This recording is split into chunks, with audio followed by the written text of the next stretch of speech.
Joe Biden has been pushing his infrastructure plan, as you know, Congresswoman, which has little to do with infrastructure from everything that I've read. But the White House has placed a deadline of Memorial Day on getting this deal done, and that's an arbitrary deadline. But Biden originally wanted $2.3 trillion of our taxpayer money to spend on his so-called infrastructure. Democrats say they will move forward with this plan after Memorial Day without Republicans if they are unwilling to make a deal. So 7 weak Republican senators have decided they're okay with $1 trillion in spending, but $1 trillion is still a huge number. There is massive outcry about this across the board, and we know that very little of this will actually go to anything that is what we would call infrastructure.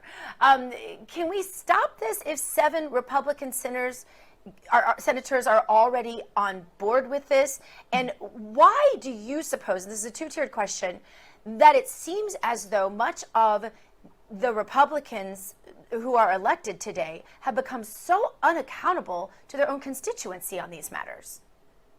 Well, you see, that's the real problem, and that's why we have thousands of people flocking to America First rallies that Matt Gaetz and I are taking all over the country. It's because people are sick and tired of elected Republicans that are so disconnected that they bend over to the woke media mob and they just fall in line with whatever the Democrats want.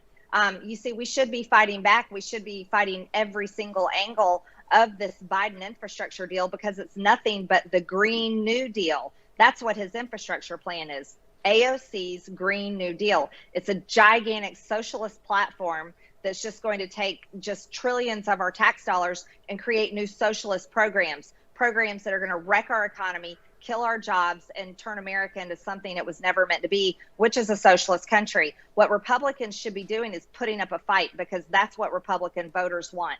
And 7 senators should never cave to Biden and his demands for the infrastructure plan. And so what they'll need is they need 2 more, right? Because here they have Kamala Harris as the vice president. She's the deciding vote in the Senate with 50 Republicans, 50 Democrats. You add 1, which is Kamala Harris as the vice president. They have 51. If they have 7 Republican senators, well, they only need 2 more to get to 60. And it would be a real shame if we saw that happen in the Senate. And I think Mitch McConnell should really put a clamp down on that and do better in the Senate. We've got to see a stronger Republican fight. And that's the only way we're going to win because the Democrats have no problem bringing it to us.